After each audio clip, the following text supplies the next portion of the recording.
Welcome to everyone. Today we are going to learn some colors. How do we say this in Tibetan? So first of all, red. Dao ma ra mar pa naropo marpo.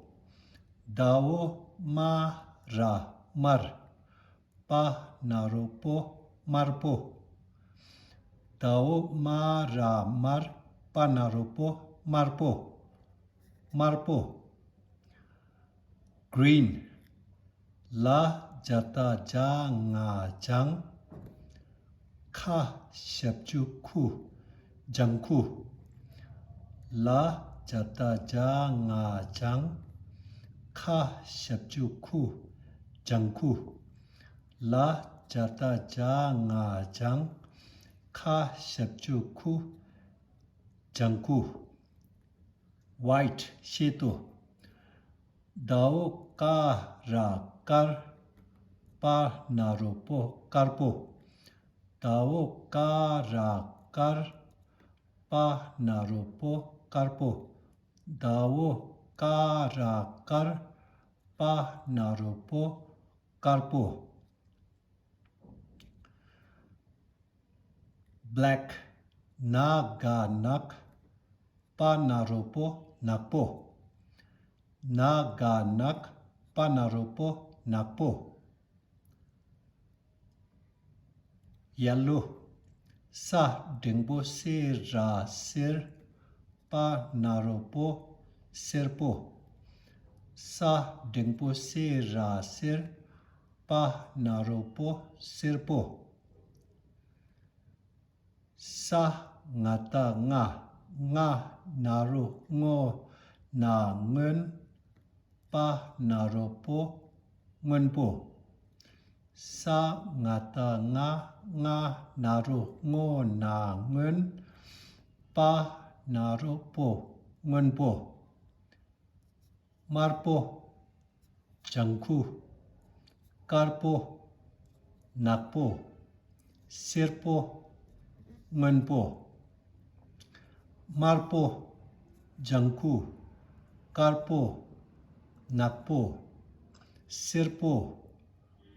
Ngunpo. These are some basic colors, and we have more, but that you can find it in your dictionary.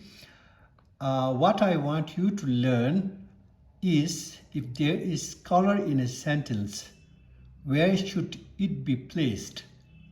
If there is adjective in a sentence, where should it be placed? If there is a noun, where should it be placed? Now, in English, number, adjective, color, noun. This is the order. So, for example, 7 big white houses. But in Tibeto-Burmese language, in Tibetan-Burmese language, Yelmo pani आउँछ, शेर्पा पनि आउँछ, Dukpa, Sikkimese, Ladakhi, Arunachal Pradesh, Naga, Burma, यो सबै एकदमै ठुलो area छ यो. तर अब एउटा ठुलो सेतो घर भन्नु पर्यो भने चाहिँ कसरी भन्नुपर्छ? टिबेटो-बर्मिस ल्याङ्ग्वेजमा कसरी भन्नुपर्छ भन्दाखेरि एकदमै उल्टा. यहाँ कलर सिक्नु त साह्रो छैन, तर यसलाई मिलाउँ त कहाँ मिलाउँ? सो एउटा ठुलो सेतो घरलाई टिबेटो-बर्मिस ल्याङ्ग्वेजमा, शेर्पा भाषामा, यल्मो भाषामा, तामाङ, डुक्पा, सिक्किमिस, धेरै छ अझै. सबैको नाम भन्दै बस्यो भने समय सकेर जान्छ. त्यसले गर्दाखेरि अब यो संक्षेपमा टिबेटो-बर्मिस ल्याङ्ग्वेज भन्ने गर्छ. अब एउटा राम्रो सेतो घर भन्नु पर्यो भने चाहिँ अब एकदमै उल्टा सोच्नुपर्छ. घर सेतो ठुलो एउटा अब यो अर्डर मिलाउनुमा अहिले सिक्दाखेरि यो नम्बर हो अब यो एडजेक्टिभ हो यसको इङ्ग्लिसमा यसरी आउँछ हैन तर टिबेटो बर्मिस ल्याङ्ग्वेजमा घर सेतो ठुलो तीनवटा यसरी बनेको हुनुपर्छ अब जस्तै के अरे मणिपुर नागा उनीहरूको नि टिबेटो बर्मिस ल्याङ्ग्वेजमा आउँछ उनीहरूको र अब तपाईले चाहिँ if you want to say there are two big white houses. If you want to say this, the order should be house, white, big, two. So, Kangba, white, Karpo,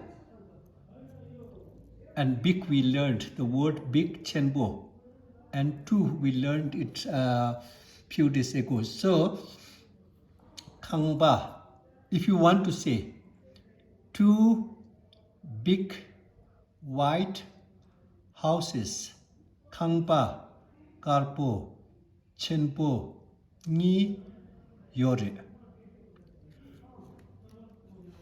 There are three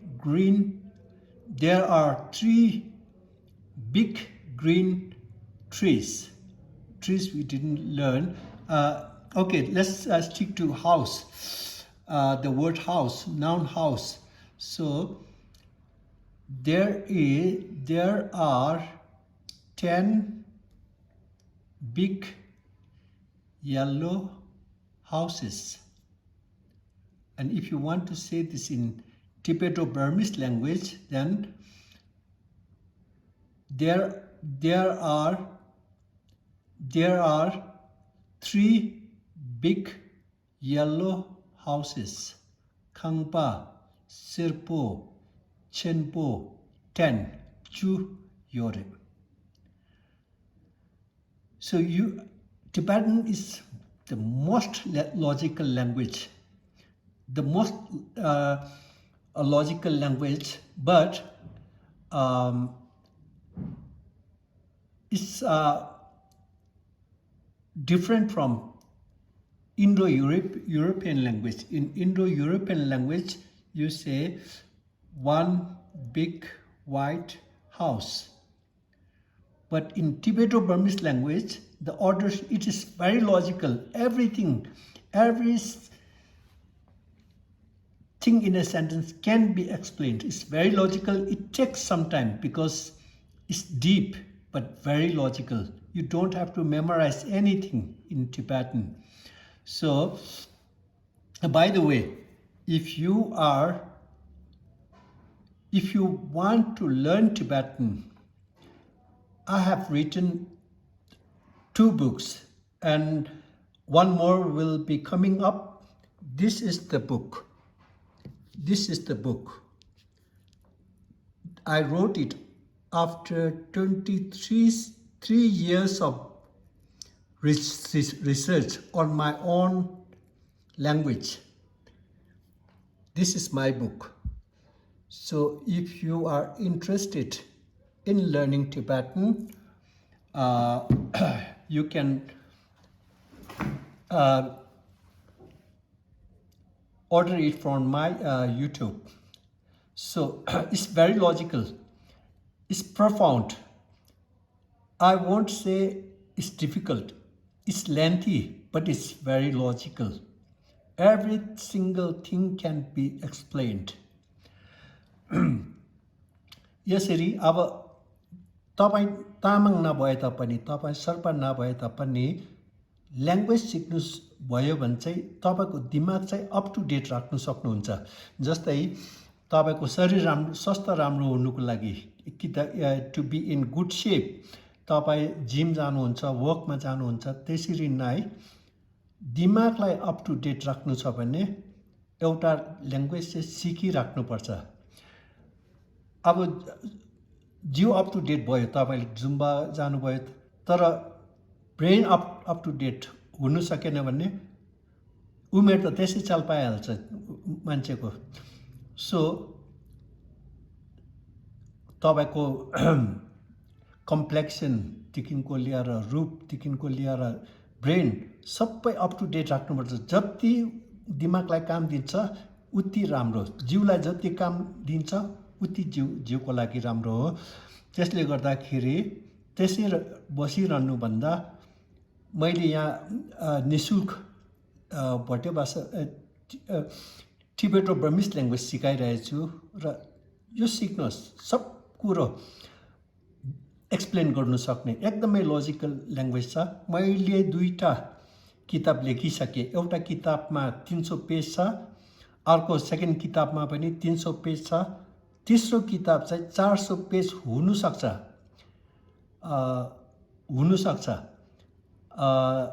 यदि तपाईँ सिक्नुहुन्छ भने किताब पाउनुहुन्छ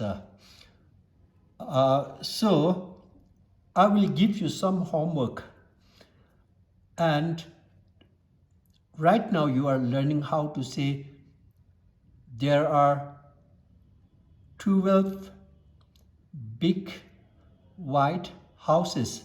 Now you have time to think, okay, I should have noun first, it should be followed by color, and color should be followed by adjective word, and number comes at the last.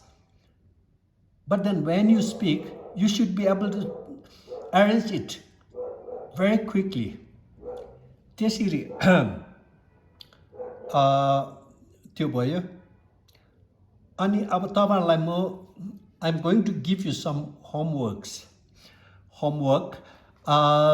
Let's say we will have the same noun, house. So there are 5 small red houses.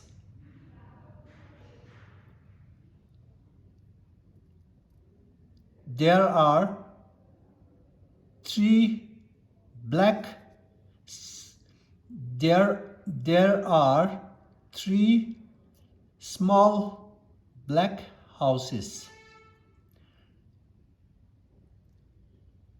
There are 5 new yellow houses.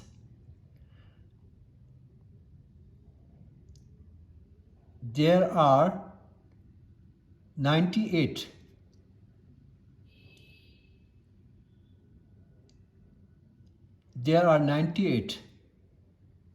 new blue houses.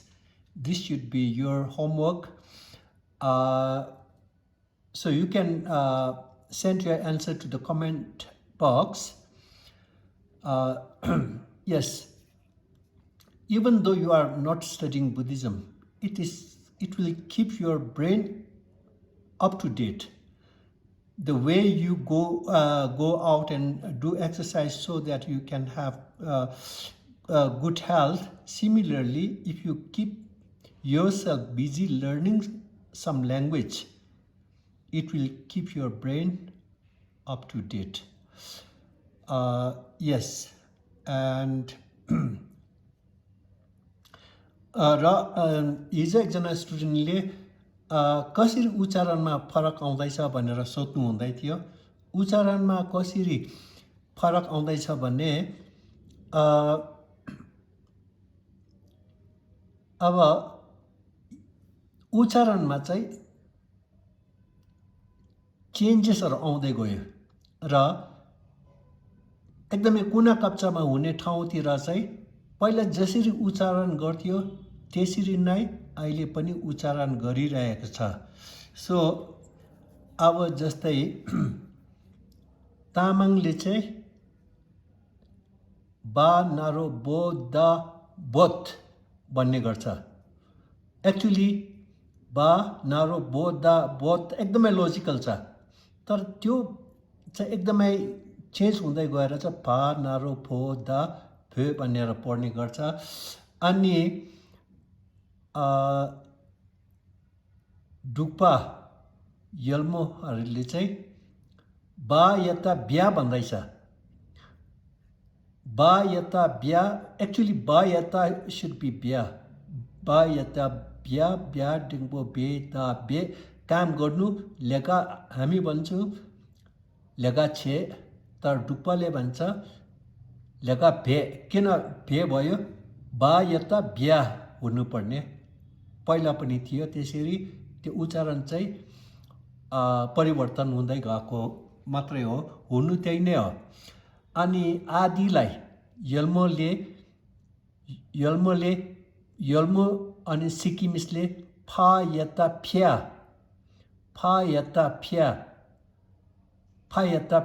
दा फेका भन्छ तर हामी फा यता छा दा छेका आदिलाई छेका भन्छु डुक्पाले फेका भन्छ यल्मोले फेका भन्छ त्यसरी अलिकति भिन्नता छ त्यसमा उच्चारणमा भिन्नता छ बेसिकली भाषा एउटै हो जस्तै अब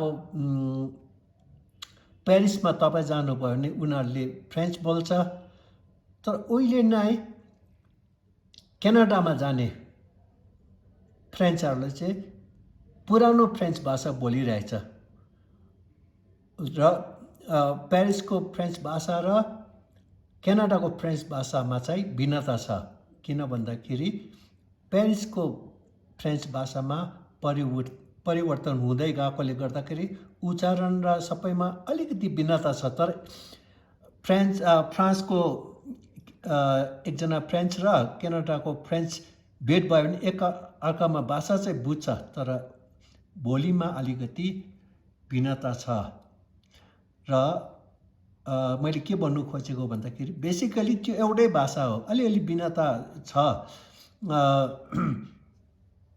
अब जस्तै दार्जिलिङको नेपाली भाषा र काठमाडौँको नेपाली भाषामा अलिकति भिन्नता छ त्यो अलिकति भिन्नता हुनाले गर्दाखेरि यो दुईटा अलग्गै हो तपाईँ भन्नु सक्नुहुन्न त्यसरी तपाईँहरूले होमवर्क गर्नुहोस् मैले समय दिँदैछु यो सबै समय दिइरहेछु तपाईँहरू घरमा बसी सिक्न सक्नुहुन्छ र तपाईँहरूले चाहिँ यो लाइक इट गर्नुहोस् आफ्नो जातिहरूलाई सेयर इट गर्नुहोस् सब्सक्राइब गर्नुहोस् अनि आफूलाई बिजी राख्नुहोस् खाली दिमाग शैतानका घर भन्छ त्यसले गर्दाखेरि केही न केही दिमागलाई काम दिइराखेको चाहिँ राम्रै नै होला हवस् त्यसरी आजको क्लास यहाँ समाप्त गर्दैछु